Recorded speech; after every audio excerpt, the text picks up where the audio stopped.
Welcome into TSSR Game Time Live presented by MDH. My name is Luke Little. With me here today is my partner, Tony Wesson, coming all the way down from Macomb. Tony, I know you got something to say before we start this game here today. Yeah, Luke, good to see you. We're here on a Saturday edition of Bomber football here with the Titans of West Hancock, but you know, this is under very trying circumstances. Since last we spoke on a Bomber Nation football broadcast, there was a terrible accident involving 3 teenagers from Macomb High School, and Tuesday morning, unfortunately, Bomber football player Landon Cromer, number 59, lost his life. And this has just been an incredibly emotional week for the Macomb community. Landon was an athlete in our program, but more importantly, a tremendous young man, infectious smile, loved the outdoors, fishing, riding on four-wheelers, just a bright, huge personality. The outpouring of support, the visitation last night, the services this morning, you could just feel the love of the community, and you can see right now West Hancock has the stickers, the LC59 on their helmets. We're going to stop for a second. The national anthem's about to play.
At any rate, the Macomb community has the overwhelming support of the surrounding communities has been amazing, and we're going to do a moment of silence right now. Who passed away earlier this week. Please join me in a moment of silence.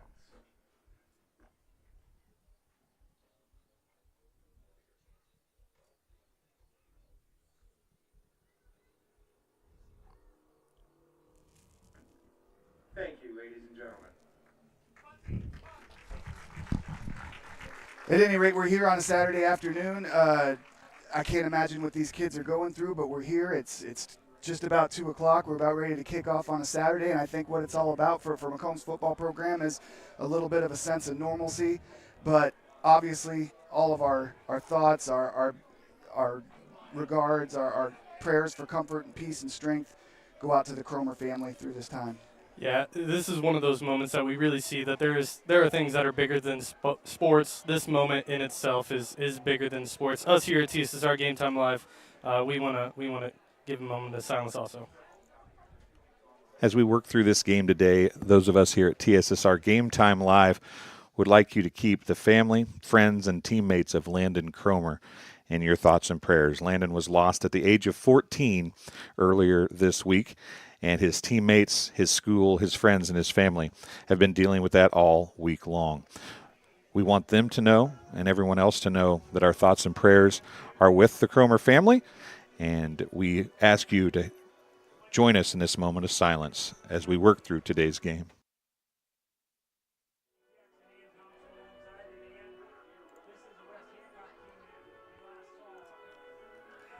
I would also like to give a big shout out to Coach Dorothy and the Macomb community in itself in the way that they've handled this situation. We know it's been hard for West Hancock in itself with it being their homecoming game, but a big thank you to everybody at Macomb High School and everybody in Macomb just for the way things have been handled here today. Yeah, I like I said, it's been amazing, the support. You could see some of the West Hancock players have either socks or leg wraps that are orange. We've heard a lot about area communities this week playing volleyball games and different sports competing in orange and black. And as Coach Horrell said in an interview on TV, you know, there's schools that you kind of think are your rivals or that you have a rivalry coming up with that, you know, they do these things without calling you and telling you. They don't want recognition. They just want to show that their support, that they're with you, and that everybody understands the gravity of this. And there's no playbook, but you know, it's an awful thing. But out of that, you see the support of these communities and these small towns. And here we are on a Saturday getting ready to play a high school football game. And something I'd like to add on to about the whole entire community sense and how the communities really impact each other and support each other. If you were here right now and you looked out among the crowd, and I know I saw a couple of posts on social medias and even the student section, everybody in the crowd is wearing some type of orange, even if they're the biggest diehard West Hancock Titans fan ever. It really is one of those moments where we care more about this than sports. Yeah, absolutely. Yeah, you can see that just looking out through the West Hancock crowd. You can see pockets of orange, and yeah, I think that this has been handled as well as possible. I can tell you that the visitation last night was absolutely beautiful, a loving tribute to a phenomenal young man, and it's been great to see the support of these communities. We got about 4 minutes and 30 seconds until game time. The Macomb High Bombers, 2-1, beat Illini West in their last weekend matchup. West Hancock Titans are 0-3, dropping their last game against the Elmwood Brimfield Trojans as they get ready now to exit out onto the field. Yeah, I think there were a lot of questions, obviously, coming into the season for the Bombers. We've now played the first third of the season. Some of those questions answered, some of them remain. But, you know, you lose a lot. But, you know, at this point in the season, we're now, like I said, first third's over with. So you start, you know, forget who's gone, who's here. And one of the big things that we needed to see was, how's that line going to hold up? Week one couldn't really tell us much, that just circumstantially. Against Knoxville, ends up being an 18-point loss, but you really see that line starting to come together. And last week against Illini West really gelled, had some really nice moments. There's been some moving around on the interior. Skill positions are stout. Linebackers move downhill a lot better than I had anticipated. Young guys out there, so they get sucked into the middle occasionally. That's what they're working on that. Dave Wilson's a phenomenal scheme coach. So those things are being addressed as the season comes on, but that's going to happen with a young team. But, you know, this team at this point, 2-1, looking into it with all they lost, I think they take it, but they're just looking to keep getting better. We do have some stats from their last week matchup against Illini West. Braden Holthouse passed for nearly 200 yards, 4 touchdowns on 70% completion percentage. A crazy stat right there as Macomb runs out onto the field with the number 59 flag. The team had 31 carries for 161 yards. Deion Doyle, 4 receptions, 87 yards and 2 touchdowns. Ian Case, 3 receptions, 36 yards and 2 touchdowns. And Connor Watson had the most receptions with 5 for 53 yards. Defensively, as you were saying, it's really some of those young guys. You kind of get a mix of the people that are getting in there and getting their work done. Senior Connor Bishop, 5 solo tackles, 1 assist, 1 tackle for loss for 6 total. But then the freshman, Drake May, 3 solo, 3 assisted, 6 total tackles in the matchup against Illini West. It's really an all-around team effort that I've been seeing in the game recaps that I've been watching. It's been real fun to watch this style of offense that they run. I know they like to lean on the pass a lot, but when they come against the West Hancock team and a defense that West Hancock has who struggles against the run a lot, do you think we're going to see bit more of a run game from Macomb here today? Well, I think you're going to see a little more run. I think the Macomb, ideally, Tanner says contrary to popular belief, he'd probably like to go 70-30 run heavy. Sometimes it doesn't work out that way. When Tanner and I were coaching together, we didn't have those pieces to allow that to happen, so we threw a lot. And a lot of times the throwing game on now routes, on bubble screens, on quick slants, hitches was our running game. But now they've got some pieces. Now in the Knoxville game, on his first carry, youngster Jerron Petty went down with a knee injury. He's back this week, so I think that you're going to see a little more of that ground power due to circumstances, due to having healthy bodies on the field. Last week, Connor Bishop pretty much had to carry the load, and that's a slight figure who was running big, don't get me wrong, but I don't think he's designed to be a 25-carry workhorse. So with Jerron Petty back to help share that load, then I do think that you're going to see a little bit more on the ground. Probably going to see a lot of run game from Macomb. For West Hancock Titans, though, Gavin Grothaus, their quarterback, threw 57 passes in their last matchup, completed 33, 340 yards, 2 touchdowns, 1 interception. There's the kickoff. It's being returned right now on the edge to about the 40-yard line. Great return for the Macomb High Bombers. They're going to get solid field position here in Hamilton, Illinois. It's about maybe 95 degrees right now. It's heating up, that's for sure. Here in the press box, it is. Feels like it. And I every time I've been here, I've been on the field, but I've always heard our coaches or the broadcast crew talking about how hot this box gets, and here we are. You're really just sitting in a box of plywood. That's all you're in right about now. But we are happy to be here and be broadcasting this game for you guys. This is TSSR Game Time Live. 10 personnel trips to the field. Quarterback keeper, ball's out, fumble, recovered by the Titans. Huge start on the very first play of the game. Gets it back to around the 14-yard line.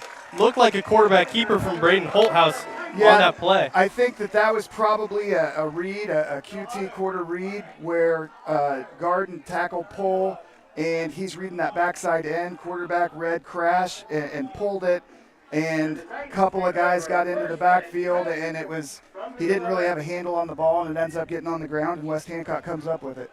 West Hancock needs to take opportunities, the opportunities they're given if they're going to come out on top in this game.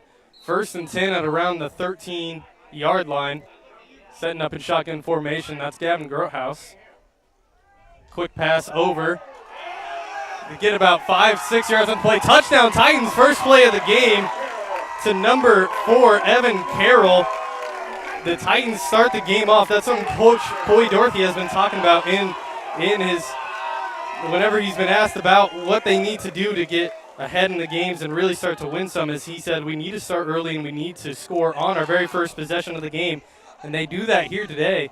Quick pass over to Evan Carroll gets them the touchdown they've been looking for. Yeah, that's a little slot bubble where actually the 3 comes into the bubble and the 2 hit a really nice crack and drove that cornerback down inside, and there was just nobody there for the 3 as he just walked into the end zone. Now, what's going to be huge for the Bombers is the weight of this week and everything they've been through. Nothing has been routine. Nothing has been normal.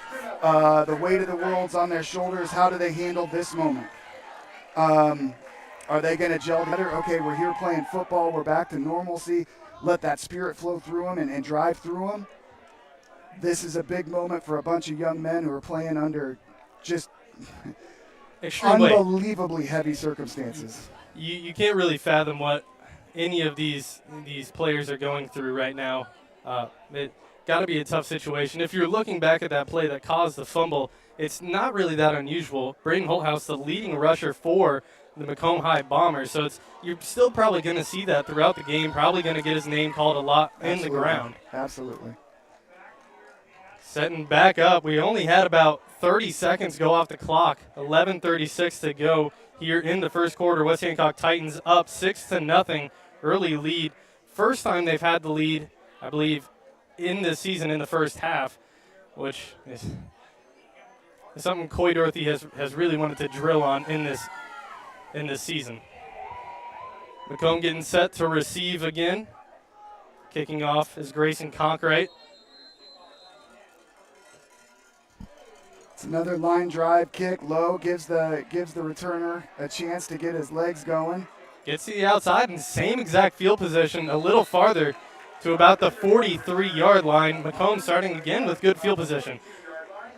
So we saw what happened last play. Do you think that's just out of your mind, out of your way? Are you just going to keep on running back to the ground game? It needs to be, but we got to remember that we're dealing with teenagers here, and Yeah. that's always something that you got to guard against. And I watch the coaches pull guys off to the sides. Hey, little slap on the hip, and keep your head up. Next play, and here we go.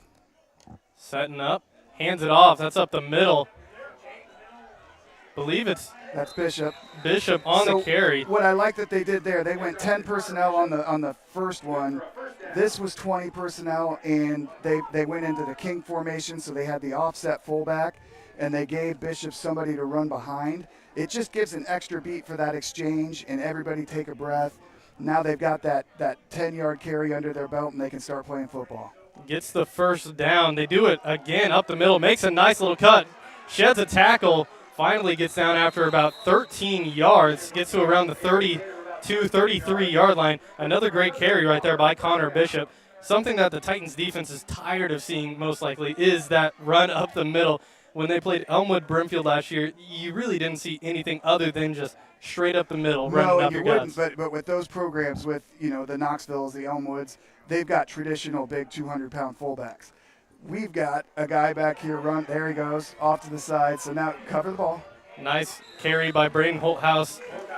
Gets about 8 yards, 2 yards until the first down marker, close to the 20. So I think they're probably happy to see number 8, about 140 pounds soaking wet out there carrying the rock rather than those 200-pound fullbacks. But then you got the 200-plus pound quarterback and big, tall receivers. So there is some size out there. Gets the jump by the Titans defense. Really great job right there by Braden Holthouse. Just clapped, and everybody on the defensive line just jumped. It's going to be a first down for the Bombers. Yeah. And as you mentioned before, the receivers is something I really want to talk about. Drew Watson out there, very athletic and multiple sport athlete. Then you got Dion Doyle, who's 6'5".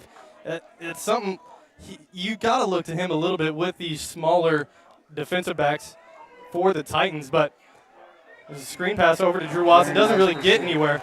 Very nice pursuit. So that was a very similar play to what West Hancock scored the touchdown on, except for they ran it out of trips. Macomb runs it out of twins to the field, so there's one blocker out there. But West Hancock, which has been sort of their MO for years, they don't really make huge adjustments. They do what they do. So they left their numbers out there, and they rallied to the ball very well. Another carry. Tackle behind the line of scrimmage. Looked like a missed block, missed assignment by the offensive lineman, number 76. I believe that's Ty Martin. Just kind of got right around him, met Bishop in the backfield, took him down. It's going to be a third down and about 11 to go. They're in the red zone right on the 20-yard line. Yeah, that looked like a missed assignment. It looked like the left tackle came down on a linebacker and nobody was there for the end. I don't know if there was supposed to be a pull. Now, that's another defensive offsides on West Hancock. This is a hallmark of Macomb's offense, and it's week after week after week. It's on film, and it's been for years. It was when I was coaching and Tanner was the offensive coordinator. We did this, and there is no play called. It's called freeze, and so there's no play, so there's no reason for our line to jump because there's no play coming, and I'd say the percentage of it working is higher than you would ever think, and that's a touchdown to Ian Case. Great pass right there over to Ian Case, number 81. Just jumped up, grabbed the ball, landed in the end zone. Touchdown for the Bombers. Number 12 for the West Hancock Titans. That's Tucker Coltenberg, a little undersized in that matchup. Well, that's exactly what you were talking about, Luke, is they just split him out. They brought everybody to the other side. They isolated the matchup, and Ian Case is, 6'7". They just put him out there and threw it up high and let him win the jump ball. Another great multi-sport athlete for the Bombers, Ian Case, out there. Get the touchdown, 9-10 left to go. Score quick. This is going to be a quarterback keeper on the two-point conversion, and he gets in. That's going to be good. Bombers take the lead 8-2. This game is starting off hot. We got a lot of scoring so far early in this game. Luke, I got to tell you, I'm a little shocked to be here with you today, broadcasting. I mean, game last night, and then, you know, it's 2 o'clock here, and there's a game at Wrigley or in Arizona tonight. Aren't you a relief pitcher for the Cubs? If you have been hearing the news, there was a relief pitcher named Luke Little that got brought up by the Cubs, but I'm a huge Cardinals fan myself, so I don't know if I got the opportunity. Have you seen Luke Little on the Cubs? I have. He's massive. My brother and my father went to watch him play in the Iowa Cubs game maybe a month ago, and they were like, "What are you doing here?" So it's I don't know, though. I don't know if I could ever play for the Cubs myself. I'm a big Cardinal fan. Starting off, Bombers going to kick off for the first time in this game. Last offensive drive for the Titans, we got to see them starting around the 15-yard line. Here we'll really see what they're working with. Probably a lot more field. Hopefully the Bombers are thinking a lot more field that they're going to have to work with in this possession. Titans normally can't start that hot. It's normally the fourth quarter, late third that you really see them starting to run that quick offense, set offense. And normally earlier in the game they can't really get into that groove that they want to. Bombers kicking off here. Ian Case. Coltenberg and Scott deep for the Titans. Gage Scott, Tucker Coltenberg back there. A little, I want to say squib, but that's going to be recovered by the Bombers. Get up, good. Onside kick is recovered by the Bombers. Great kick, had so much spin on it. Titans couldn't even recover it. It's going to be on the 40-yard line. Bomber football. I would love to say that I 100% believe that was a by design. let's go up an onside kick and catch this. But I think so a typical Macomb kickoff is going to end up around the 20 at the numbers, and they're going to try and hug it right inside the sidelines. And I think he kind of kicked the top and came off of it, but I could be wrong. And that could have been a designed onside kick, and if so, it was brilliant. Like you said, it had a lot of rotation to it, very hard to handle, and Bombers got the ball again driving. That is something that you mentioned that when I was watching it, I did not know if it was intentional or not, but you don't really care if you get the ball back. No, you get the ball back, so. You get the ball back on the 40. That's like they say, if you pull off a curveball and hit a dribbler down the line, but you get on first, it's a screaming line drive in the books. Almost an interception by the Titans. That was number 10, Carter Barnes, with the deflection. The pass was to Drew Watson on the play. I'm very surprised I haven't said Connor Watson yet, his older brother who played for Macomb. Played basketball, Played basketball, very good athlete. These teams will be matching up in the basketball season. Looks like a very good stylistical matchup for basketball. Almost jumps again on that. See, now they get the play called in. Set up, hand it off, but the quarterback keeps it. Holthouse gets around 1 yard until the first down marker, then pushed back by the Titans. It's going to be what seems to be fourth and short.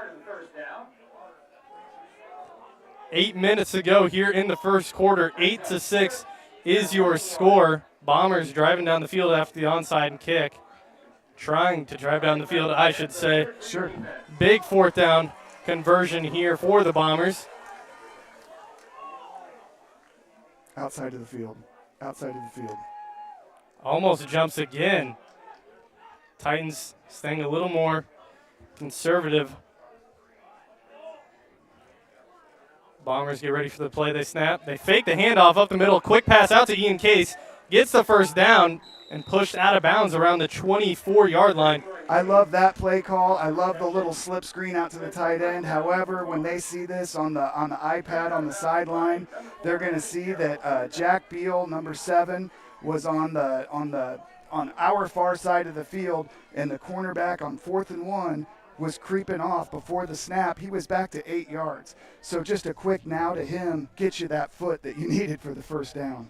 I did like the play call with the play action. You fake the handoff. Titans are expecting a run up the middle. Then you just get a nice little out route to Ian Case, who, if he doesn't even if he catches it at the line of scrimmage, you're going to expect him to fight for the extra yards with how big he is. Yeah, he'll fall forward, and he's a big frame, so that's going to be a couple of yards anyway, just by virtue of falling forward. There's a 3-yard pass to Drew Watson on that play. Going to be second and about 7 to go here in the first quarter, 7 minutes to play. Titans trying to stop them from scoring. Already down 2.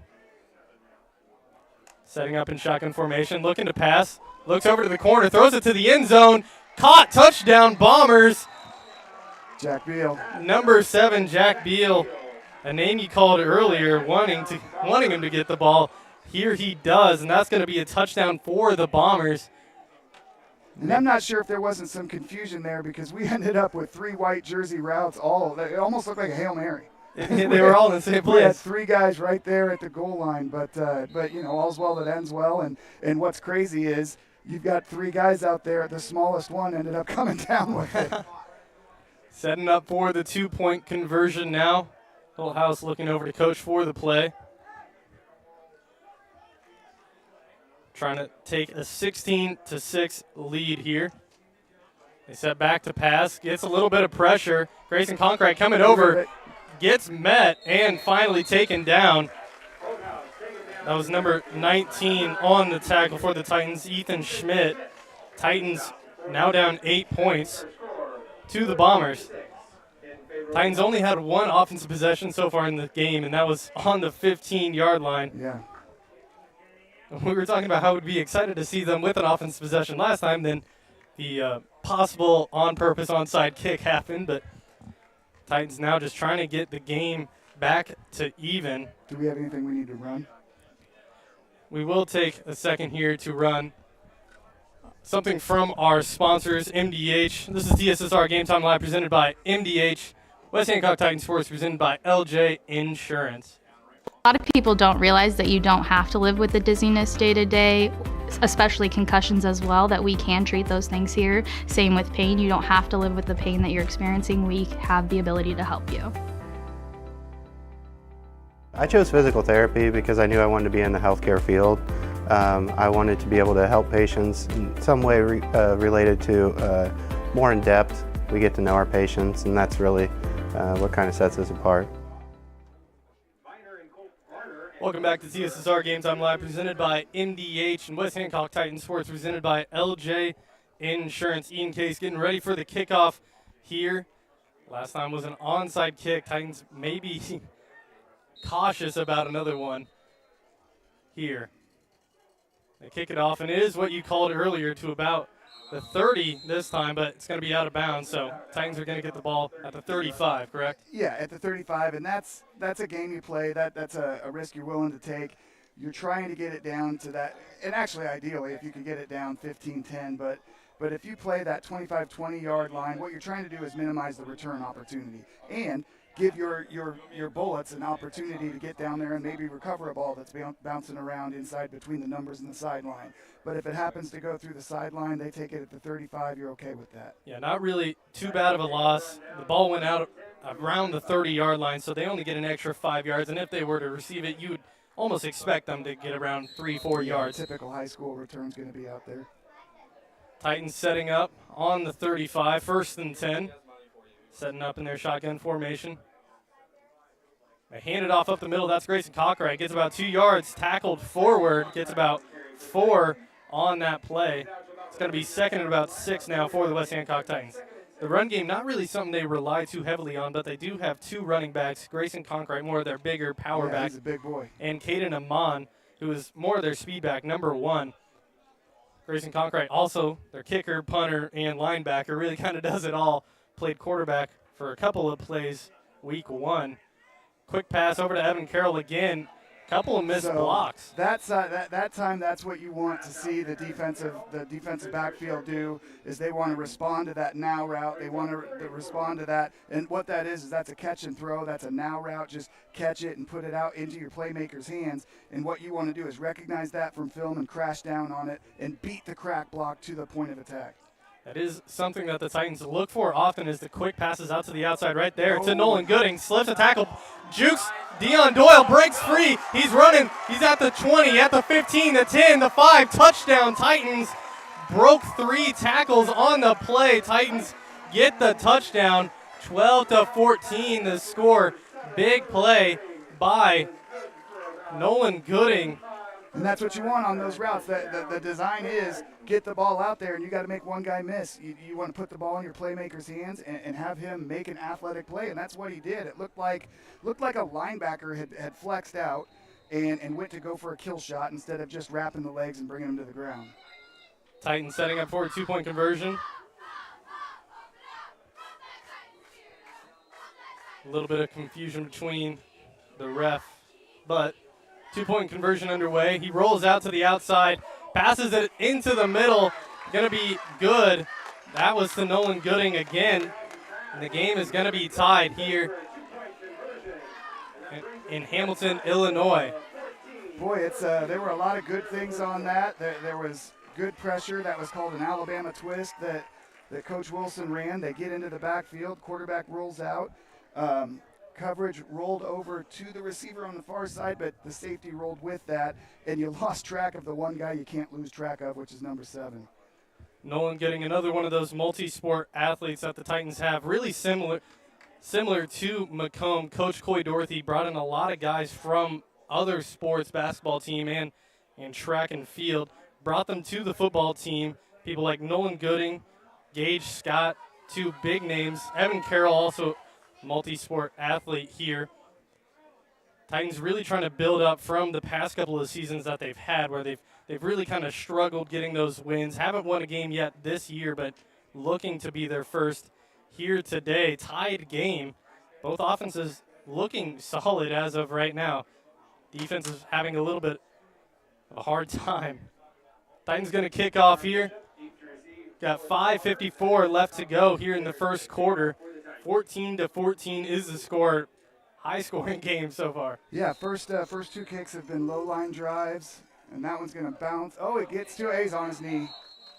He went down to his knee to catch it, so he's going to get that at what, the 30, 35? I can't see. There's a around the 31-yard line. Yep. Is where they're going to have it. That was number 7, Jack Beal. Caught it, and when he caught it, he was just already down on his knee, so marked right there. Bombers going to step with the football on their half of the field.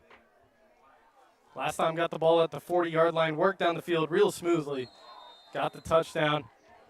And here we're setting up in a similar style. You got number 7, Jack Beal, out there with Evan Carroll about 6 yards off of him. But they hand it off up the middle. That's going to be Bishop, and tackled by Jacob Martins. Is leading the West Hancock Titans in tackles. Jacob Martins and Grayson Conkright, the 2 linebackers, 2 leaders for this defensive setup. Bombers now setting up for a 2nd and 10. So they got Trey to the field with a wing instead of a traditional 3 receiver. So it's still a 3-man surface, but it's tighter. Setting up. They hand it off to Bishop. Bishop tries to get to the outside. Finally tackled by number 11. That's going to be Gage Scott on the tackle. I believe it was Jacob Martins in pursuit, and then finally tackled by Gage Scott. Dion Doyle had the block. Gage Scott ended up slipping it after a while, but you really can't hold blocks for too long. You can't expect them to hold it forever, at least. But no, yeah, by design it should be just basically stopping the foot movement. There's going to be a pass by Holthouse right there, but as he was passing, it was getting dragged down by Grayson Conkright. The pass only gets about 5 or 6 yards, almost got caught. Bit of a risky scenario there for the Bombers. It's going to be 4th down and about 7. It was a risky scenario, but there really weren't defenders in the area. There were 2 white jerseys and there weren't any black jerseys, so if he could have got anything on the throw, there's a lot of real estate to be gained. But as you said, number 44, who's been, there's been 2 or 3 guys running the show here for West Hancock, and he's chief among them, was down there dragging Holthouse down. Setting up in punt formation going to be a false start on the Bombers. It's going to move them back. When you're already punting, not that big of a deal, but if you were looking for the fake, but it's 4th and 7, you're most likely not going to be looking for it. So there was one of the bullets out there was all alone is what, and it looks like the Bombers were trying to be like, well, what do we do here? Bombers snap the ball, running around, just trying to get his defenders down the field. Caught by Bryce Varner, gets about 5 yards, 10 yards. Finally met and tackled past the 50. It's going to be Titan football on Macomb territory. Yeah, that's one of those things where you get Drew Watson rolling out and scanning the field to see, do I have somebody to throw to? Do I have real estate in front of me? Can I take this risk with my legs and try and pick up this first down or hit a rugby-style punt? And he got a decent one off, and what you want is you want it to hit grass because that rugby-style punt is going to go end over end and roll. But the West Hancock returner did a great job of getting his feet under him and getting there and catching that ball in stride. Bryce Varner, the receiver on that, one of the leading receivers for the West Hancock Titans, ends up returning it past the 50. Titans fighting for a little bit of yards. Gets about 3 or 4 on the play. Going to be second and about 7 now. Boy, that was a really nice job. West Hancock did a great job. There was a huge hole there, but it was a nice job for Macomb. Number 77, Alex Brown, came all the way from the far side, the backside end position, down the heel line, and got hands on the running back just to slow him up until help was able to arrive. A good team tackle by the Macomb High Bombers. 2nd and 6, Titans setting up. Some whistles blown. Stoppage of play. We'll see what this is. I'm not sure what the stoppage was about, but it was a mouthpiece. Mouthpiece on the field. But we're underway here again. 3:36 to go. Handoff up the middle. Gets about another 4 yards on the carry. That's number 12, Tucker Colsenberg. Yeah, that was, I would like to see the young linebacker come up harder. He kind of waited for the contact to come to him, but he's all alone there. The West Hancock line did a great job of blowing out their blocks, getting wide, creating a humongous lane in the middle, which isolated number 53, Jeffy Lee. Just needs to come up and make that, but he's all alone, so he did a very nice job of making that play. It's going to be 3rd down and about 4. Setting up, quick pass over to the edge. That's caught by Gage Scott, gets tackled. It's going to be close to the first down marker, and they're going to give it to him. Going to be a Marine Bank and Trust first down for the West Hancock Titans. Moving the ball slowly down the field now. 2:48 to go here in the first quarter. 14-14 is the score. Looking over to Coach for the play. Something I wanted to talk about earlier when Nolan Gooding ran for the touchdown was the Titans really do rely on their receivers to break tackles. A lot of time it's the quick passes. There's a pass over the middle. Intercepted. It's intercepted. Bombers get it. And he's got room in front of him. He's got some real estate to go. Drew Watson has 5 blockers, chucks the dude down, ends up getting the touchdown. There's a pick 6, but a flag is on the field. Oh, way back there. We'll see who this is on. Gavin Grotehouse threw the ball over the middle. Risky pass. Ends up getting intercepted just over the hands of the intended receiver. Drew Watson brought it all the way back to the end zone, but this is going to be taken back. I do think it will still be Bomber football. It'll be Bomber football, yeah. They're calling holding. I believe it was a block in the back, way behind the play, which Coach Horrell is letting the young man know that he had maybe done something he didn't need to do. Could have resulted in 6. Yeah, and I'll tell you, the quarterback does a really nice job of not quitting on the play. He sees what's happening. He sprints down there. He gets in the way, and Drew Watson just threw him to the ground on his way to the end zone. But all for naught as we're coming back. quite a long ways, all the way back to the 30, it looks like. Would have been his second pick six in the first half in this season. But it results in just an interception, and they get the ball at around the 31-yard line, setting up. They hand it off up the middle. It's going to be met by a couple of Titan linebackers. Going to get about 3 yards. Carry was by number 3, Jerron Petty. Jerron Petty, as you mentioned before, was coming back for the first time. This might add something different to this Macomb offense, maybe get a little more run game going for them. Yeah, if nothing else, it gives number 8, the senior Connor Bishop, a little bit of a breather, a little bit of a chance to replenish his body and then get back out there and keep pounding. Which here in this game today, that is going to be something huge, is how much energy they have. It's hot. They're out there wearing uniforms. They're going to get tired. So having those other players that you can rely on is really important. A timeout on the field. We're going to take a timeout here, too. We'll be right back. We've got about minute 39 till the end of the first quarter. This is TSSR Game Time Live, presented by MDH and West Hancock Titan Sports, presented by LJ Insurance. At Western Illinois University, leathernecks don't just blend in. Our purple stands out. Our students are innovative, creative, and resilient. At WIU, there's limitless potential, with campuses in Macomb, the Quad Cities, and online. Visit wiu.edu/potential to become a leatherneck and get an education that stands out. Dry needling is where you insert a filiform needle into a muscle, a tendon, a ligament, sometimes a bone, and it promotes blood flow and circulation so that it heals that particular painful area. Welcome back into TSSR Game Time Live, presented by MDH. My name is Luke Little. Here with me today is Tony Weston. Here's a big pass all the way down to Dion Doyle. Catches it at the 40 to the 30. He's going to beat everybody to the end zone. Touchdown Bombers on the very first play out of the break. Good timeout by Coach. You got to imagine he drew that play up.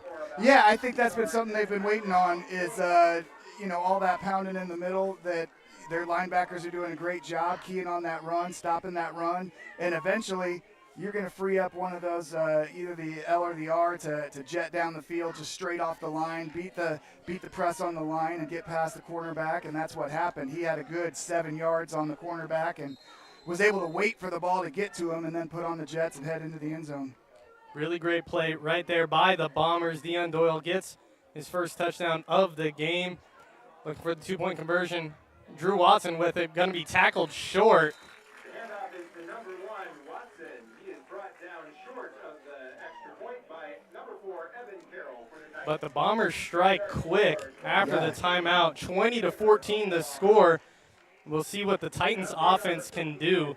Boy, I tell you what, with we're still in the first quarter and things have kind of gone so fast that, those Tom Conklin touchdowns have come, hot and heavy, and I failed to mention Tom. So we got to be remembered that our touchdowns are sponsored by Tom Conklin Insurance in Macomb, Illinois, and we're lucky to have him, and we love saying that name because it means we're getting in the end zone a lot. West Hancock Titans now down 6. A minute 28 to go here in the first quarter. Been a hot game back and forth all day so far. It's been a hot game and a hot day, I should say. Yeah, and as I mentioned before we went on the air, I drove over here in rain, kind of pouring. And as we get here into Hamilton, skies opened up. It's bright, shiny blue sky and warm, humid. And as we said, we're in the box here. And I don't think I've ever been in a box that's more aptly named.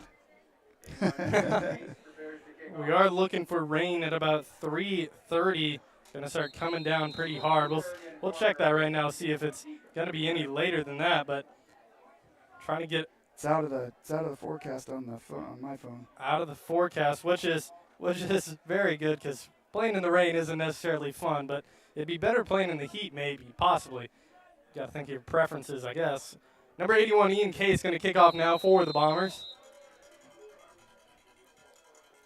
Little squib kick, onside kick, recovered by number 31. That's Bryce Varner, number 13. Number 13, Cooper Shaw. That's going to be Cooper Shaw.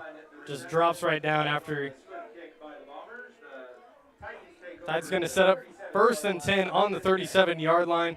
Going to try to get some offense going, maybe try to take the lead after a 2-point conversion. Titans have 2 touchdowns in the game so far. One to Evan Carolyn, one to Nolan Gooding, which went for about maybe around 50 yards on the touchdown. Titans setting up.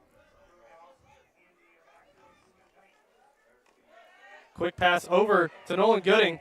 Keep your hands, keep your hands, keep your hands good. About a 50-50 ball, but Yeah. Nolan Gooding ended up just taking it out of his hands. That's Brayton Holdhouse out there at the corner, and that was a 50-50 ball. He undercut the route, but then once Gooding was able to secure the ball, he did a really nice job of, my job's now changed, and he drops his hands, and he becomes a wrestler, trying to get a takedown. Yeah. He's just attacking hips and looking for legs, and waits for the safety kit rolled over the top, and they were able to pin him in and minimize the damage there. Got about 1 yard on the reception, 2nd and 9. Quick pass over to Evan Carroll. Gets a block by Bryce Varner.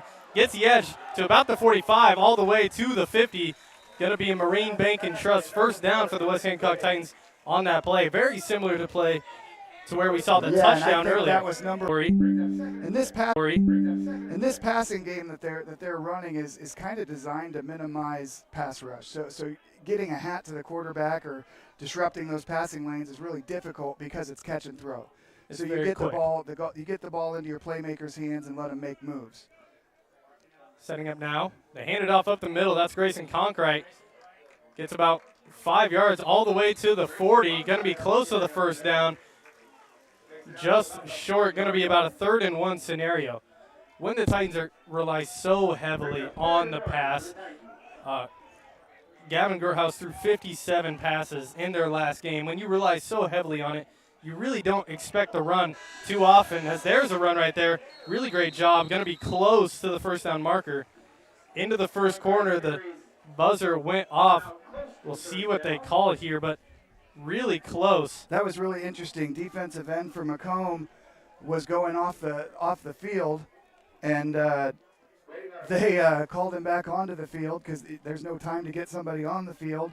He's not even back to his spot quite yet. That run came right at his position. As he's standing up, he goes into the tackle, stops the running back's feet. Linebacker rolls up behind him and makes that play. And they're going to measure this. It's close. It's going to be close. They're bringing the chain gang out, the infamous West Hancock Titans chain gang. Normally see them all wearing bibs, only one of them today in this weather. Going to mark it. Might be, I believe it's going to be short. They're going to say he's short, going to be 4th and about a centimeter to go. There's almost no room in between the nose of that football and the stick. You're in plus territory here. It's 4th and nothing. This is obviously 4-down territory. West Hancock will absolutely be going for this. Titans going to be about a 4th and an inch here. And I wouldn't even be surprised if we saw an under center just lean forward sneak. The ball is around the 40-yard line, just short. Should be at around the 39-yard line. Bit of confusion between.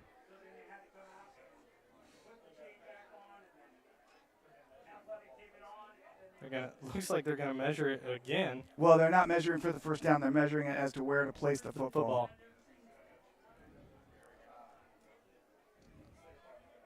Second quarter here in Hamilton, Illinois. Titans down 6, 14-20 the score. Big 4th down conversion here for the Titans. They're going shotgun. Just as Macomb does, that 100% shotgun. Oh, now he's under center. This will be a sneak. Met at the line, but drives forward. A great job by the West Hancock line. Really great job there for the West Hancock Titans. Get the Marine Bank and Trust 1st down. The ball at around the 42-yard line. Titans now set up for the 1st and 10. Looking over to coach for the play. You got 3 receivers out here on the close side to the Titans sideline. Wouldn't be surprised to see another screen pass to one of the wide receivers. Here it is. Quick look over. Intercepted.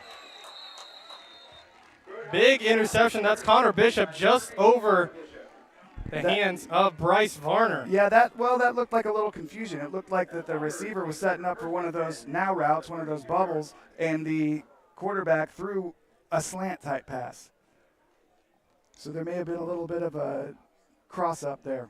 Second interception in the game today.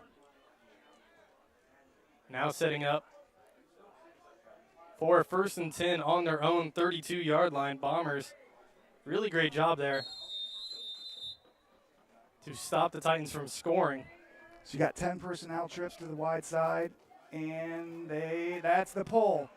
That's the pull. That was not a designed quarterback run. That was that GT, that Gator run play where they pull the guard and the tackle, and Holthouse read it all the way. Just left it in the belly of Connor Bishop for a good full second and a half before seeing that end crash all the way down, slips behind him for 10. Holthouse, as we mentioned before, is the leading rusher for the Bombers. Shows off his legs on that play. Good first down. Quick pass over to Ian Case. Looks like he thought about running before he even caught the ball. He was downfield before he had the ball secured in his hands. It's going to be 2nd and 10 now for the Bombers. We got 11 minutes and 12 seconds to go. Not even a minute off here in the second quarter. Setting up in shotgun. They hand it off to Bishop. Bishop bounces out to the edge, gets about 8 yards. It's going to be 3rd and about 3 yards to go here on this play. That was a really nice bounce. That play's designed inside, gets inside, he's patient, he sees that there's a lot of congestion in front of him, and as the end comes down to get involved in the play, he peels off the end and is able to pick up 8. Great recognition by Bishop on that play. 3rd and short, going to be offsides on the Titans. That was number 62 on the defense, Charlie Dayton.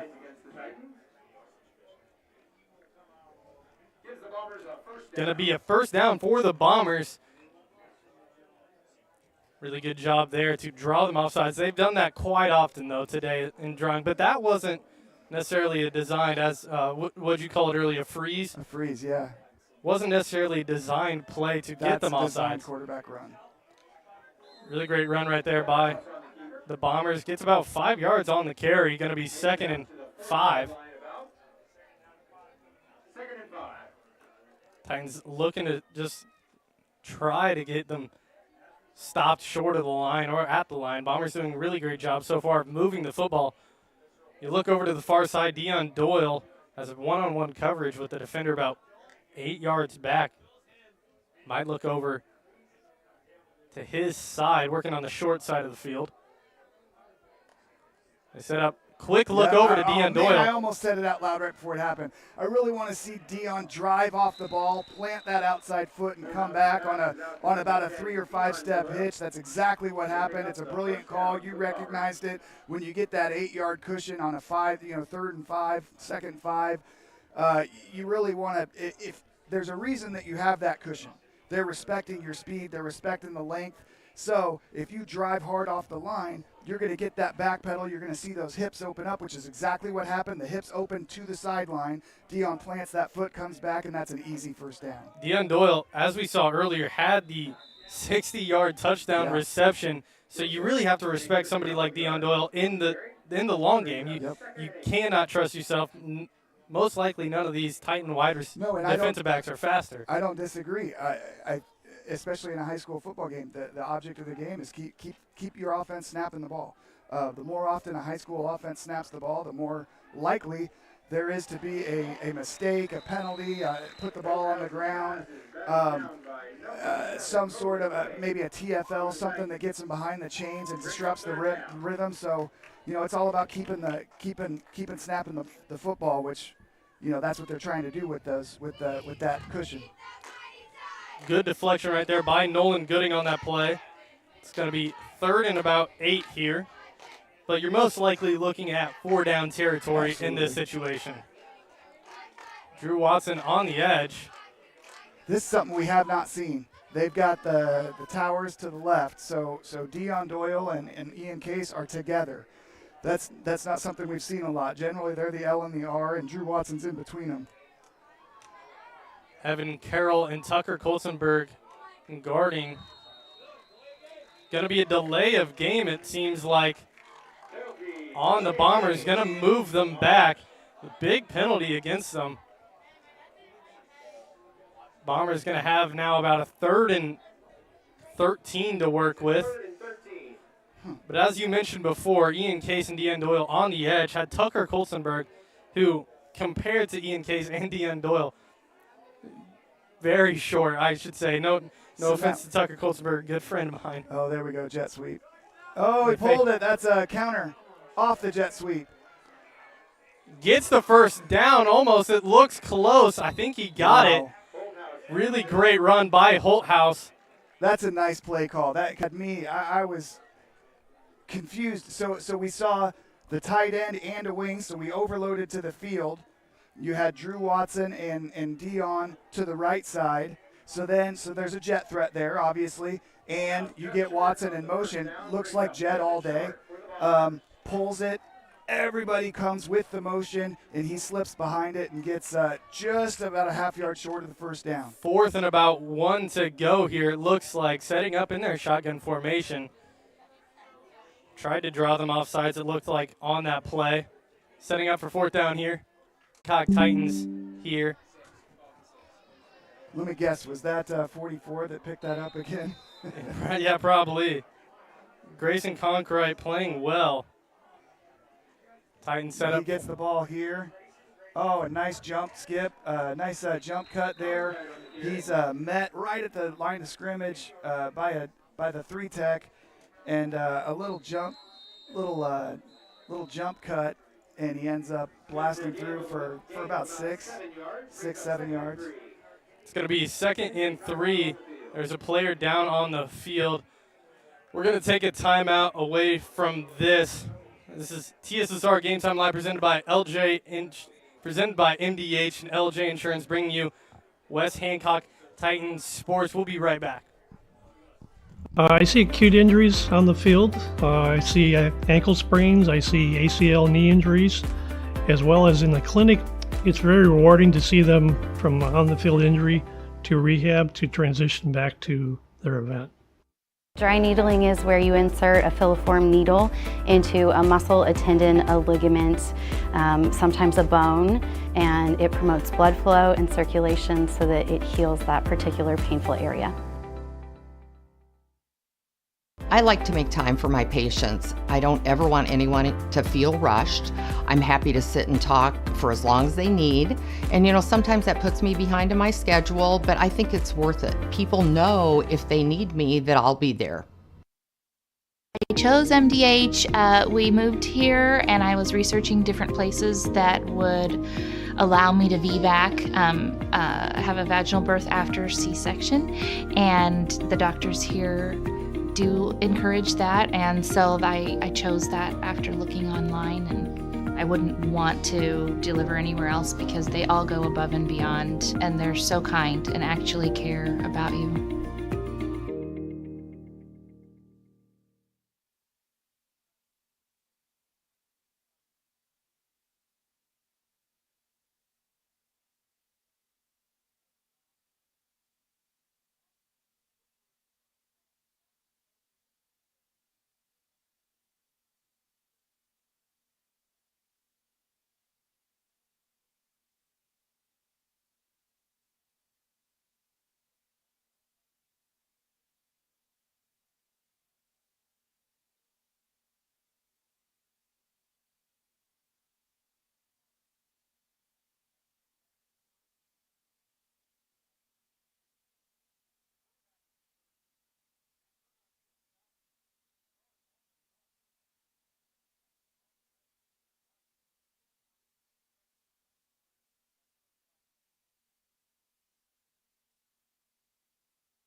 We are back. Got the audio situation fixed. There's a deep pass to Nolan Gooding. Caught at the 40.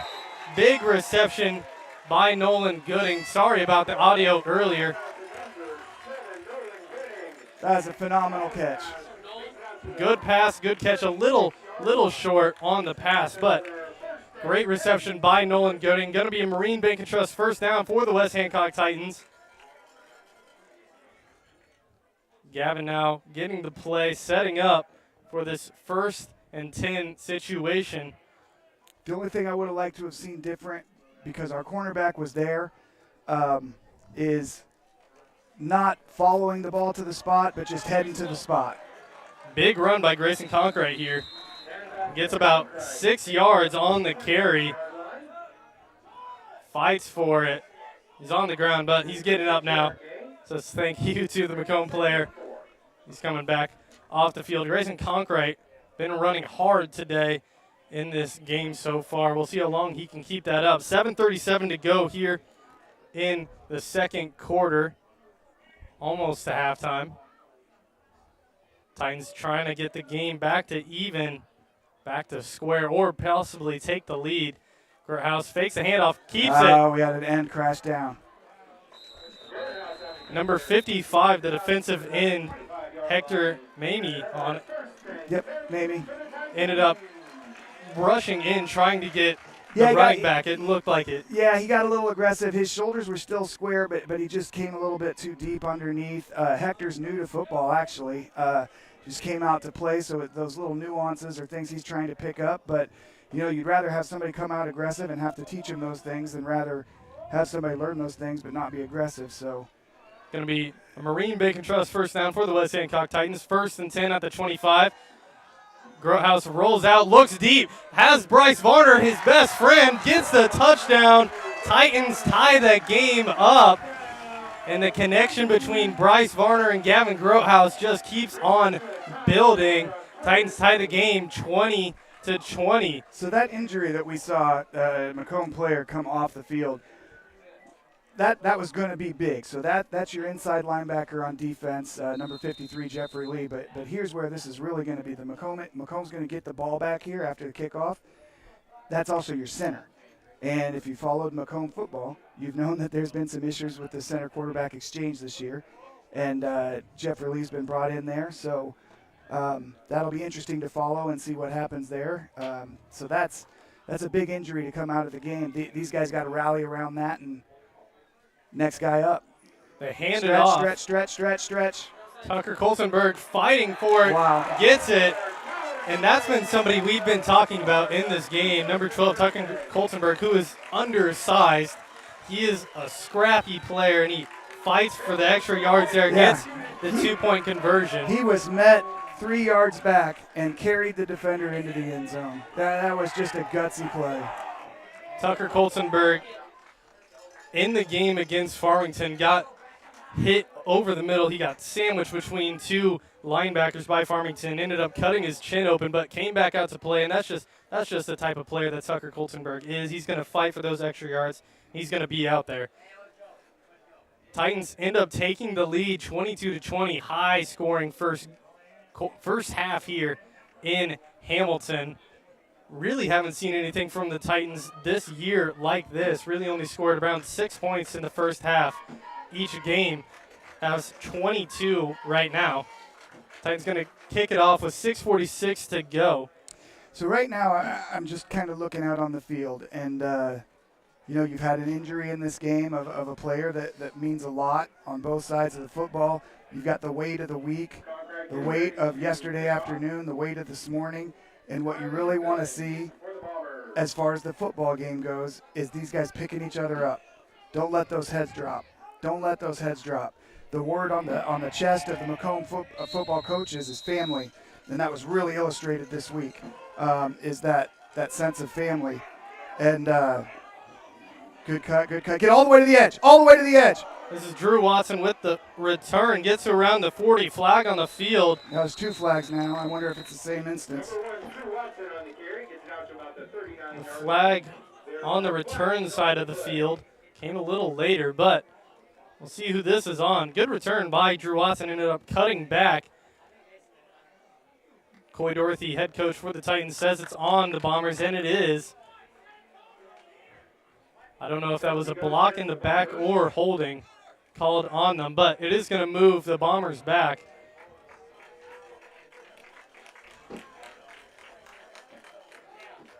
Quick word from our sponsors.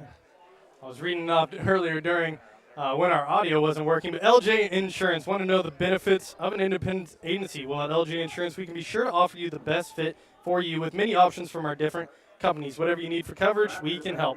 Make sure to visit us online at lj-insurance.com or call 319-524-4223. LJ Insurance, locally focused with sound advice. First and 10 here at the 25-yard line. Bombers set up in shotgun formation. Holthouse rolls out. Was trying to find Drew Watson about 20 yards down the field, but just short at about 3 yards short. Yeah, they moved the pocket for him, got him outside, rolling to his right a little bit, and it looked like there was a miscommunication there in between receiver and quarterback. Bombers now set up for 2nd and 10. Trying to get something going here. Jacob Martins is off the field right now for the Titans, one of those leaders on the defensive side of the ball. Here's a great run by Bishop. Oh, jeez. So they're going to call holding on Ian Case. That's Nolan Gooding who was getting blocked. And all that work is going to get taken back.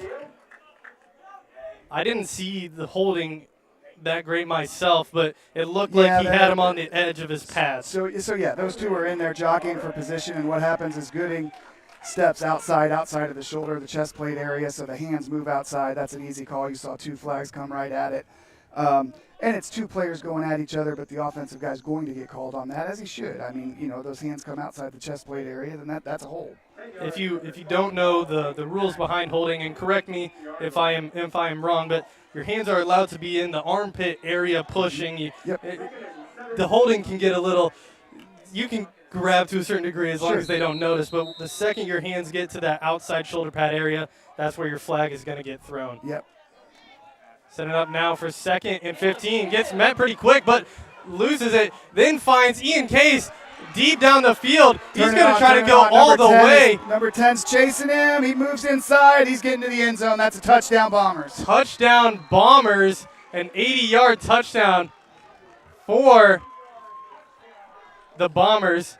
Head coach Coy Dorothy is giving quarterback Braden Holthouse a high five, telling him good job on the play. I thought it was a little bit of argumentation going on, but it was good sport, and he was telling him good pass, good read. Yeah, he was pointing at something behind him. I'm not sure what, like if Braden was looking for something or whatever, but yeah, those guys know each other. Coy Dorothy, of course, is a big name around our area and a phenomenal guy, and a lot of these, you know, as you mentioned earlier, multi-sport athletes, they've all played each other in the summer, and they know each other. So that was a nice little bit of sportsmanship for the West Hancock coach in a moment where he probably wasn't super happy.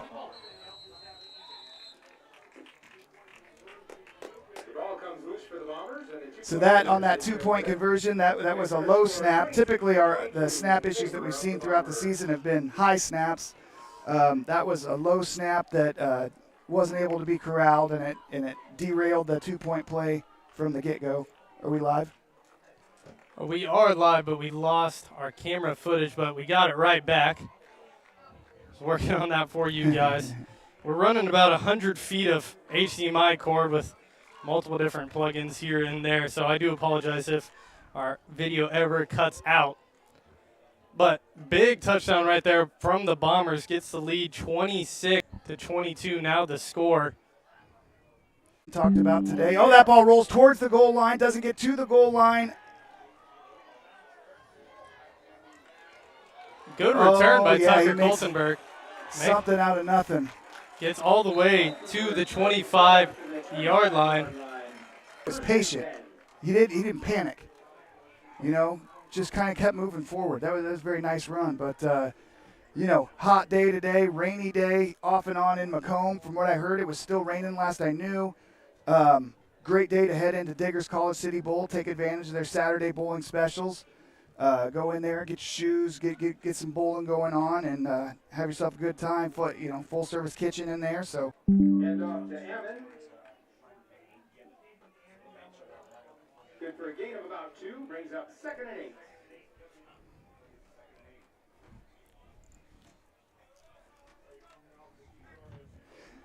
Titans setting up for about a 2nd and 8 here. So the Bombers really need a takeaway right here. Not necessarily a takeaway, but a TOD. They need to get the ball back in their hands and get some momentum before half. Take control back of this game. They have the lead. They need to take control. Caden Mon now on the carry, gets about 2 yards on the run. Around the 30-yard line. Going to be 3rd and about 5 here. Takes it to 3rd and about 5 for the Titans.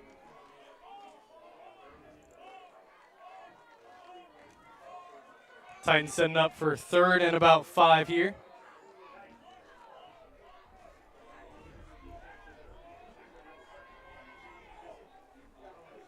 Got a little bit of movement there on the line.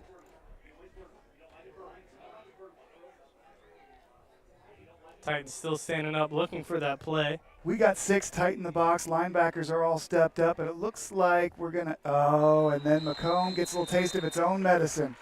Little taste of its own medicine. It's going to move the Titans up. False start on the Bombers. That was number 55, Hector Mamie. There was 2 of them that jumped. Mamie upset with himself after that offsides, but still going to be 3rd down. 3rd and about inches, though. This is similar to that 4th down earlier. It's about as slim of a margin as you can get.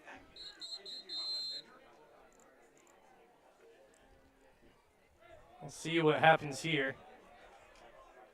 Looks like they're going to come out to measure it again.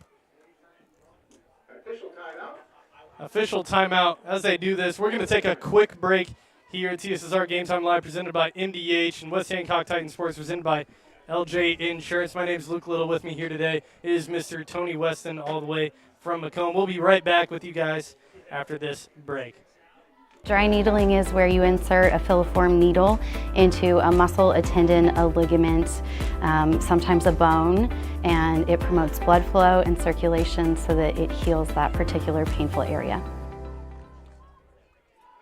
MDH Sport Medicine Rehab is just not for the athlete. We see a variety of ages, getting them from having pain to no pain to get back to their normal activities and their prior level of function. I chose physical therapy because I knew I wanted to be in the healthcare field. I wanted to be able to help patients in some way related to more in depth. We get to know our patients, and that's really what kind of sets us apart. Welcome back into TSSR Game Time Live, presented by MDH. My name is Luke Little. With me here today is Tony Weston. West Hancock Titan Sports, presented by LJ Insurance. 3rd and inches here for the Titans. Set up in shotgun formation. To give. Oh, it gets through it. Handed off to Caden Amon. Really great blocking there on the edge for the Titans. That was number 71, Ryan Horn, with the block. Going to be a Marine Bank and Trust 1st down for the West Hancock Titans. Titans down 4:15 to go. Trying to get the lead again. It's been a back and forth contest between both teams so far. Titans 1st and 10 on the 40, around the 40-yard line, just short of it. House looking over, ends up keeping it himself. Going to get a couple blocks, get about 8 yards, gets to the edge, 1st down. Ball comes loose but out of bounds. It's going to be a Marine Bank and Trust 1st down for the West Hancock Titans after that quarterback keeper, not designed, I should specify. No, it wasn't. What happened there is you had the trips to the wide side of the field. He wanted to isolate the solo route on the near side, the boundary receiver, those 3 receivers on the trips, so that wasn't there. That was double covered on the near side, but all 3 of those routes were down the field. So what happens is everybody's on this side of the field. He wheels out, and there's nobody out there because they've cleared the defenders in man coverage. So he had a whole lot of room to be able to negotiate there. It was a good recognition and good decision. Really great job right there by Grotehouse. Passes over to Bryce Varner. Gets back to about the line of scrimmage and just a little bit more. It's going to get him about 4 yards. Yeah, he ends up getting about 4. That was Bryce Varner on the reception. Quick pass. pretty close block there. That again, that's a nice block by the slot, but that one was pretty close to having both hands on each of the back numbers there. But if it doesn't get called, it doesn't happen. Handed off to Caden Amon, the speed back for the Titans. Gets the Marine Bacon Trust first down. Really great run. Had a nice gap, made a good cut.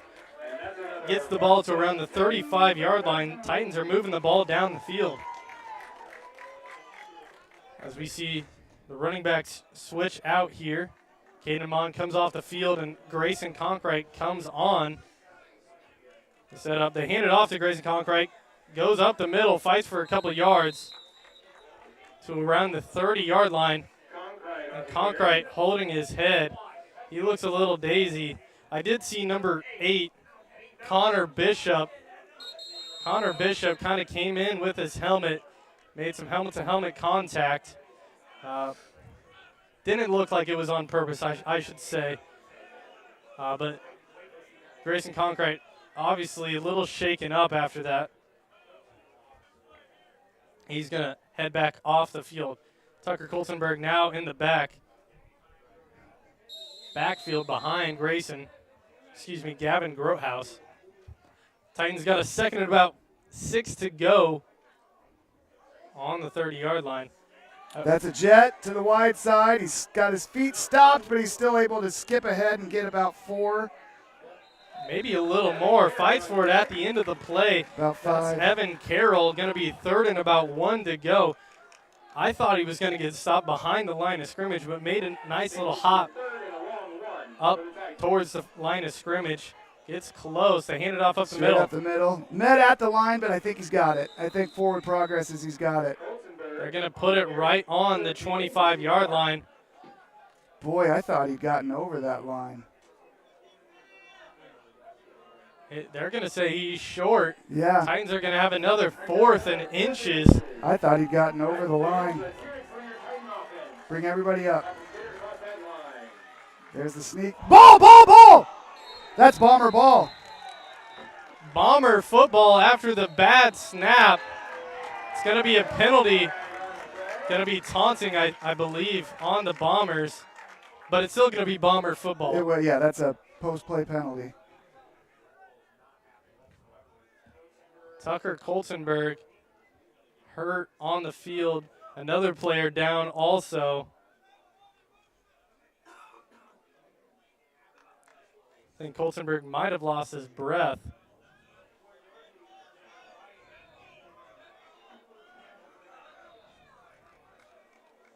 Some conversation. Bombers wanting a dead ball penalty, as it should be. Should stay with the Bombers. Shouldn't be Titan football, but a little bit of a confusion, it seems like.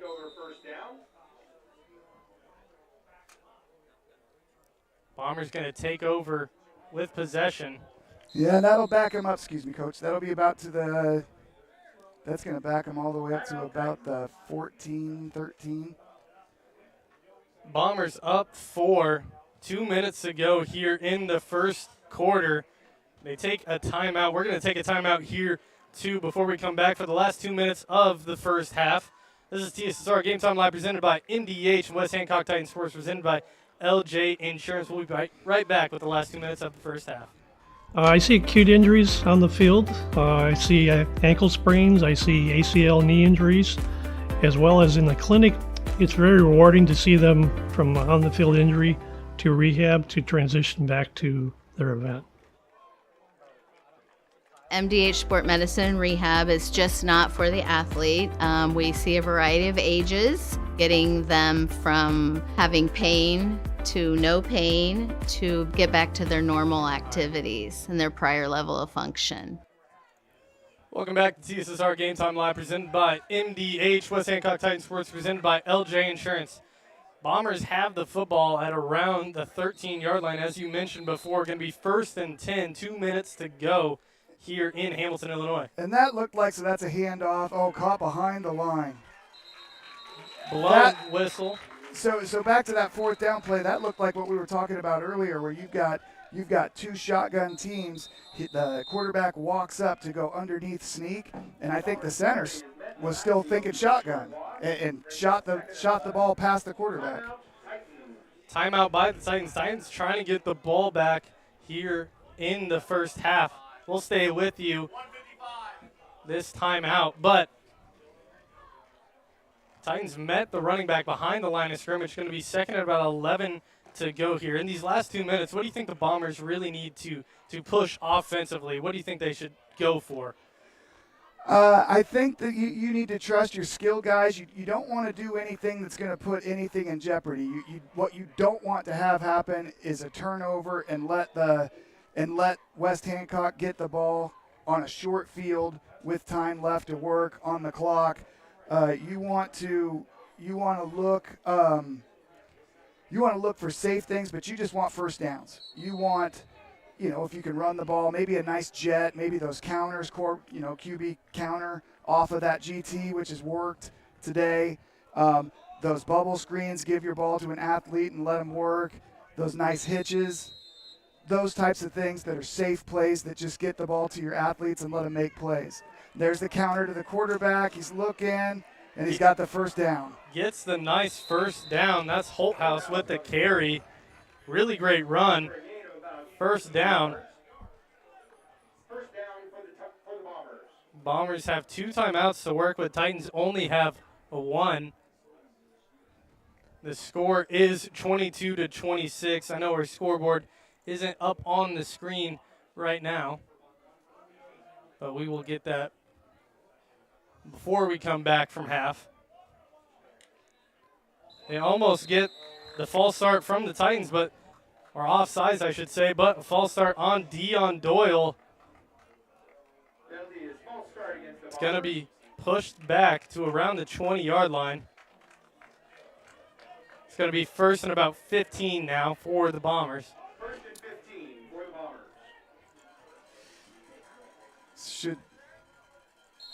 Still a hot clock.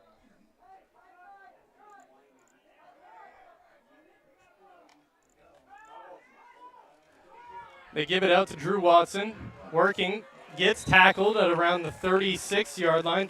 So that's going to be second and about 2 or 3.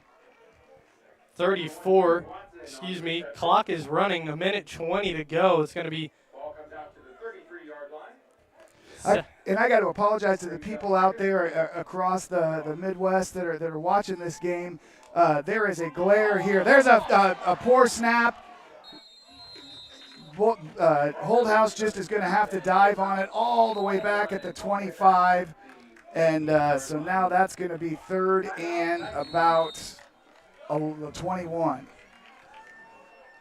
As you were mentioning before, it is a sunny Saturday Yeah. evening. So there's a glare across the screen, and we can't really see the chat group here. So I do know that Tanner Scott's back in Macomb checking us out, and he's helped us out a little bit with the technical issues, letting us know that there's that the audio's down or that the screen's gone black. So we really appreciate that, Tanner. And we do apologize for any inconveniences that have been happening, whether that's audio or video cutting out. We're just happy that we get to broadcast these games for you guys, and we hope you guys enjoy them. I know for me it's a ton of fun. My first game with Tony, it's been fun so far. Great football game for both teams. Bombers have the lead 26-22 as of right now, but it's been a great Saturday evening so far. So West Hancock just used their last timeout to stop the clock at about 1:03. What you're looking at, it's 3rd and 21. And you'd asked earlier, what do you do here? Well, you don't really want to take, so now look, this is a 12-yard cushion. You don't really want to take chances. Could see a run in this scenario just to run the clock down, but they do end up handing it off to Bishop. There's going to be a flag on the play, and that's on West Hancock. We'll see what this is. There's a flag on the play. I'm not sure if that was leading with the head or face mask, but it was definitely the contact was. It's a face mask, yes. It's going to be on the Titans. Bishop a little shaken up right now. On the play, still on the field.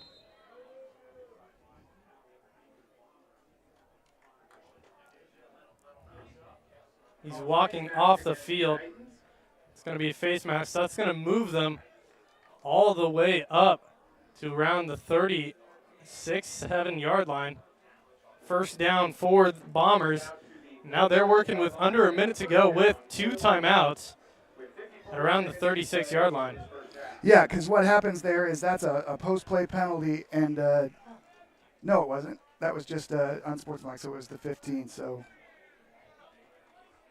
it's going to give them They gave it as though it was post-play. That's interesting.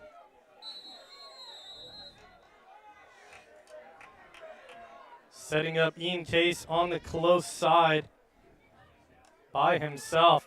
Looks over to him. He's going to get it, and he's going to get wrapped up and tackled. That's number 25 for the West Hancock Titans.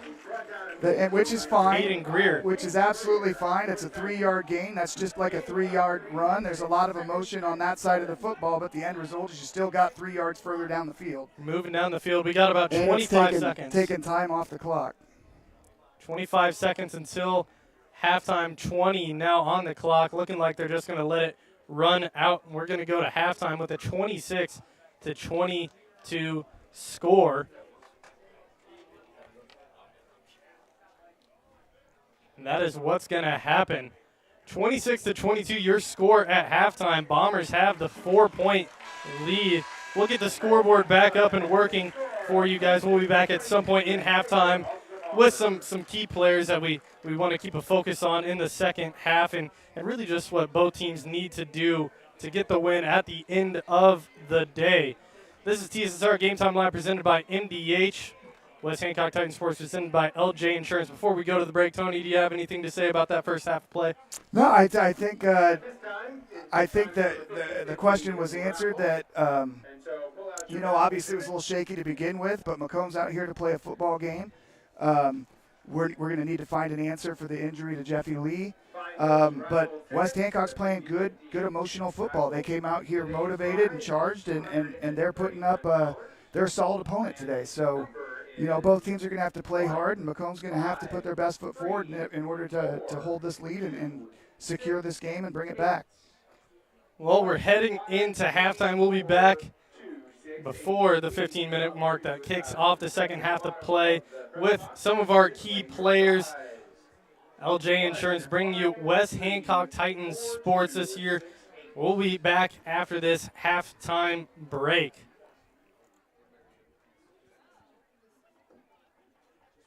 This afternoon, please welcome the West Hancock Titan dance team to the field as they are performing a jazz palm routine. The dance team would like to send their deepest condolences to the friends and family of Landon Cromer.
I would have to say that is the most rewarding part of what I do, making a difference in people's lives, taking care of the women from puberty on through postmenopausal stages and seeing them go through the phases and stages of life.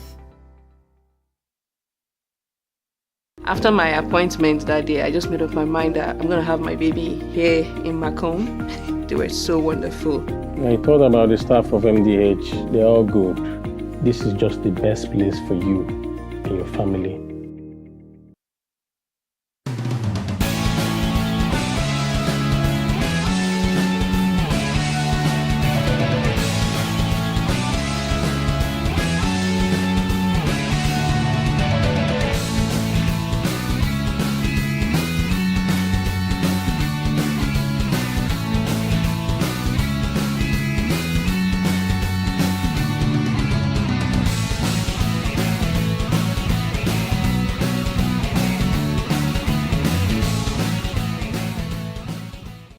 At Western Illinois University, leathernecks don't just blend in. Our purple stands out. Our students are innovative, creative, and resilient. At WIU, there's limitless potential, with campuses in Macomb, the Quad Cities, and online. Visit wiu.edu/potential to become a leatherneck and get an education that stands out. My experience with McDonough District Hospital was amazing. I have a lot of allergies, complicated by nasal problems. And the procedure I had is Vive Air. Dr. Sparks was incredible. The Vive Air procedure is a radiofrequency ablation procedure. She no longer has to do any medications to breathe, so she gets much more restful night's sleep. And a short little office procedure, and have somebody that feels like it's totally changed their life means the world. It's a permanent improvement on the quality of your life. After my appointment that day, I just made up my mind that I'm going to have my baby here in Macomb and this hospital, because irrespective of where you're from, who you are, it's just their line of duty to make sure they give care, make you comfortable. I thought about the staff of MDH. They're all good. And you will get all the support you need. This is just the best place for you and your family. I chose the MDH OBGYN group because I've heard wonderful things about Dr. Smith. And upon entering the office, I really got along with everybody and got a warm feeling. The staff is warm and inviting and welcoming. It's a small community, so it's a really nice hospital to have here in the rural area. I continue to choose MDH because of the relationships I have. I really enjoy everybody here. I chose MDH. We moved here and I was researching different places that would allow me to VBAC, have a vaginal birth after C-section, and the doctors here do encourage that, and so I chose that after looking online, and I wouldn't want to deliver anywhere else because they all go above and beyond, and they're so kind and actually care about you. At Country Financial, we enjoy serving the community in which we live, big or small. I love living in the Blandonsville area. It's where I grew up, went to school, and decided to raise my family. I never had a desire to live or work anywhere other than in a small town. I feel lucky to help my longtime friends and neighbors with their insurance needs. It's like working with family every day. I'm Brett Powell, your local Country Financial representative, whose door is always open to work with you.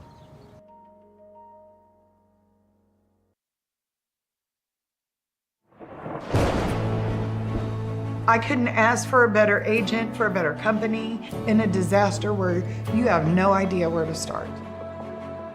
I learned that there's not a given in life. It takes a team. There's people that are gonna watch out for us and that care. It's been pretty stressful. Once we saw Lori and got our plan, it's Like a huge weight lifted.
A lot of people don't realize that you don't have to live with the dizziness day to day, especially concussions as well, that we can treat those things here. Same with pain. You don't have to live with the pain that you're experiencing. We have the ability to help you.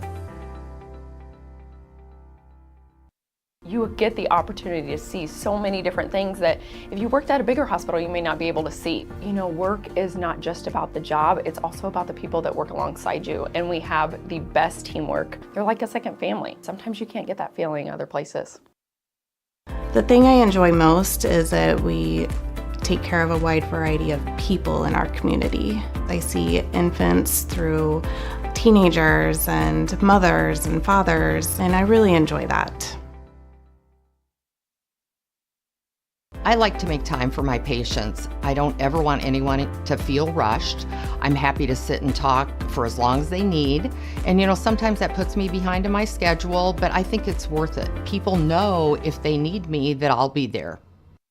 I feel honored for those patients who have chosen me as their provider to begin with. So when they come in, I definitely have to show them respect and try to take care of them the best way I can. After my appointment that day, I just made up my mind that I'm going to have my baby here in Macomb. They were so wonderful. I thought about the staff of MDH. They're all good. This is just the best place for you and your family.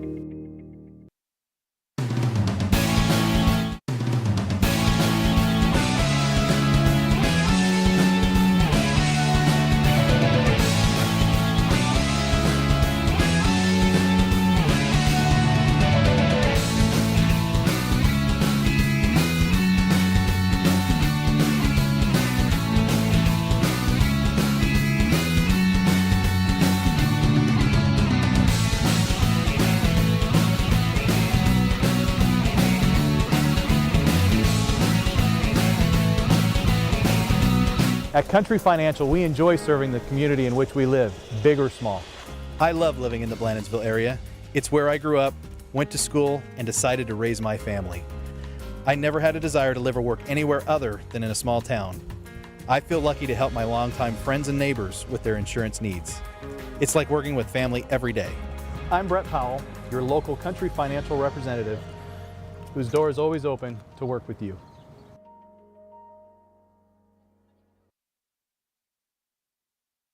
You would get the opportunity to see so many different things that if you worked at a bigger hospital, you may not be able to see. You know, work is not just about the job, it's also about the people that work alongside you. And we have the best teamwork. They're like a second family. Sometimes you can't get that feeling other places. Welcome back into TSSR Game Time Live, presented by MDH, West Hancock Titan Sports, presented by LJ Insurance. If you notice the clouds in the background, it's getting a little dark. We can see some rain just past Keokuk, Iowa, about 2 miles west of us right now. But it's halftime right now, and we got some key players and to look out for in this second half of play. If I do West Hancock, would you like to do Macomb? I think that would work the best. Offensively, I've really been seeing a lot from Grayson Conkright, the running back for the West Hancock Titans. In the run game has been one of the biggest points of interest for the Titans so far, fighting for those yards. And defensively, been one of the leaders that the Titans have really needed defensively as a linebacker. Really helped the Titans so far in the game today. Nolan Gooding, another one of those players to look out for, wide receiver number 7 for the West Hancock Titans, a name we've been calling a lot today. So far had that 60-yard touchdown, 50-yard, 60-yard touchdown reception earlier in the game. And then obviously you got to think about the quarterback. Gavin Gerthouse needs to limit those turnovers and some of those bad decisions that he is making. But those are some of the guys that would be key players to look out for the West Hancock Titans here in the second half. What do you got for the Macomb High Bombers? Yeah, I think again it's going to go through Braden Holdhouse, both throwing the ball and running the ball. Making those good decisions to watch that backside D end when he can get away. And then also running tough on those design QB runs. Trying to get the balls out to the big receivers and then work with both Drew Watson and Jack Beal underneath and on those inward breaking routes over the middle. Connor Bishop running hard. I think we want to see the line continue to keep us in the game, continue to play hard and give time to those guys behind them on both sides of the football. We need the defensive line to hold and not get driven out and create the big lanes. They need to hold position and give the linebackers a chance to come into tight space and clean up messes. But obviously we want to see, freshman Charlie Bodiford came in for Jeffrey Lee at the center position, and so far, other than a 2-point conversion down there, where we did have a snap down here that got away, but I think that was a miscommunication. Overall, he's been okay, so we got to limit damage on those types of plays. Take away turnovers. So far, we're winning that battle, but you got to continue to stay ahead of that, not give the ball away, and control the game. Basically, you want to assert who you are. Both teams in the first half relied on the pass, it seemed like, for the most part, but both teams had a solid ground game. We got about 2 minutes until the end of halftime, getting ready for the second half of play. Rain is coming our way, so it will be interesting to see how these teams perform if it does get wet. Well, and it's interesting, looking at the satellite, I'm almost curious, is it going to just slip around us? There is a river. Just slip around to the north. If it just rides up the river and just kind of just bellies around to the north. If you know anything about geography and western Illinois, you'll know there's a pretty big river over on that side, the muddy Mississippi, right there dividing Keokuk and Hamilton, Illinois. So it wouldn't be too unlikely if the storm came up and just went up north towards Nauvoo, Illinois. But right now it's cool. We're not hot. It's right, great, that's been a wonderful development. This is, they say it a lot about baseball. It's perfect baseball weather, but right now this is perfect anything weather. This is great weather right now for sports. 1:13 to go. Excited for the second half of action. Had a action-packed first half of play as both quarterbacks out on center field right now. Shaking hands. Titans will receive. They deferred at the beginning of the game. Got to get the ball down 26-22, under a minute to go until we get underway. It's been a really great game so far from both teams. As we've been mentioning before, the weight on some of these Macomb High players' shoulders is probably so underestimated, and you can't even really fathom what they're going through right now. But so far in this game, they've been handling themselves in a way you couldn't even ask for. Yeah, and I didn't mention it at the beginning of the broadcast. There was a lot of noise at the time. I had my notes in front of me, but one thing that you look for is leadership, and you really couldn't have your kids, your group of kids, in the hands of better men than Tanner Horrell, Luke Ladd, Dave Wilson, Paul Zarillo, the whole Macomb staff, and then, of course, led by Athletic Director Steve Horrell. If there's going to be a situation, then you want your kids to be in the hands of these men that are phenomenal, compassionate leaders. It looks like Macomb's getting on the bus. There must have been a lightning. Looks like they're going to call a delay. So that's going to be 30 minutes. At least 30 minutes from the last lightning strike. Nobody wants a delay here in the press box, that's for sure. We're probably going to start putting windows back up here in the press box, but nobody excited about this delay. Probably won't cancel the game. We had this, if you were watching our stream the very first week against Hayworth, we had about an hour and 30-minute delay up there. And that was at night, yeah? Yeah, Macomb ended up canceling, well, not canceling. Game ended up ending at halftime. Yeah. Macomb got the win.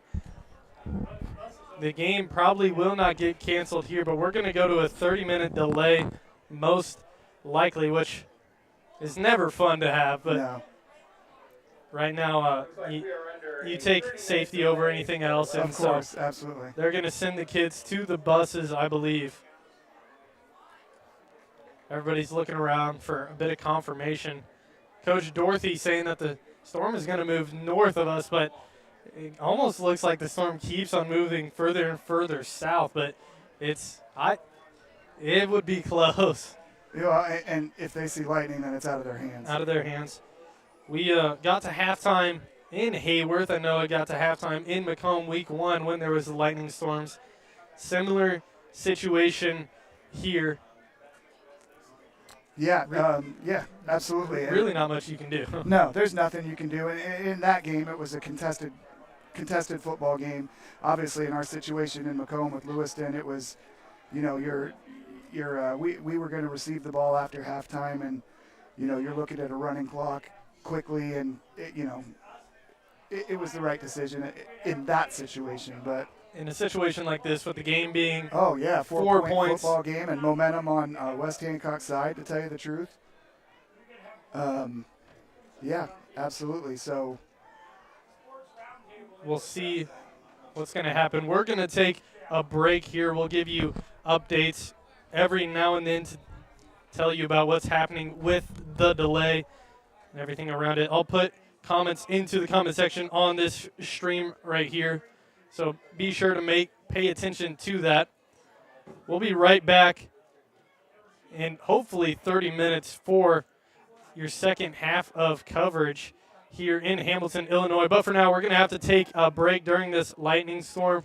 This is TSSR Game Time Live, presented by MDH, West Hancock Titans Sports, presented by LJ Insurance.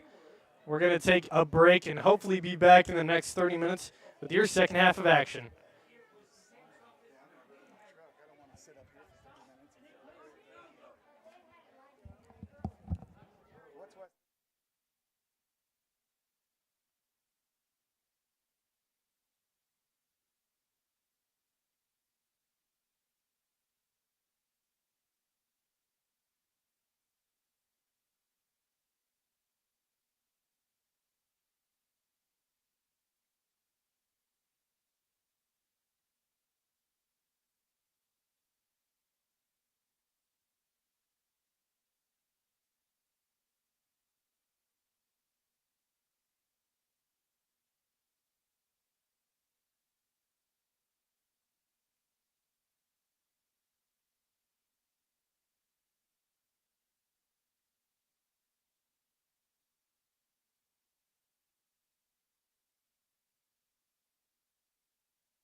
All right, welcome back into TSSR Game Time Live, presented by MDH.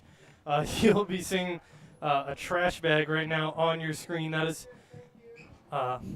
is because our camera is on the ground right now. The game has been postponed. The second half of the game has been delayed to another day. So the second half of action will not be finished today. Both teams are getting ready to pack up. The storm is just too heavy right now.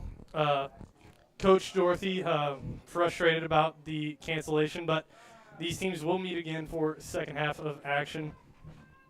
So that's going to be the end of our stream here today. The score is 26-22 going into the second half of action, but we will not play that second half today. I'll put that in the comment section right now. I'm sorry for the delay and everything that happened, but we will play this game some other day. Another big thank you to everybody from Macomb for even making the drive down here. Thank you to both the coaches and everything that's going on. Have to take that into consideration, the emotions that some people may be feeling. The game did not start back up, so we are going to end the stream here today. That is all she wrote, ladies and gentlemen. We'll be back with the second half of action some other day, but for right now, this will be the end of the stream. This is TSSR Game Time Live, presented by MDH, with Hancock Titan Sports, presented by LJ Insurance. Thank you all for sticking in and joining this broadcast.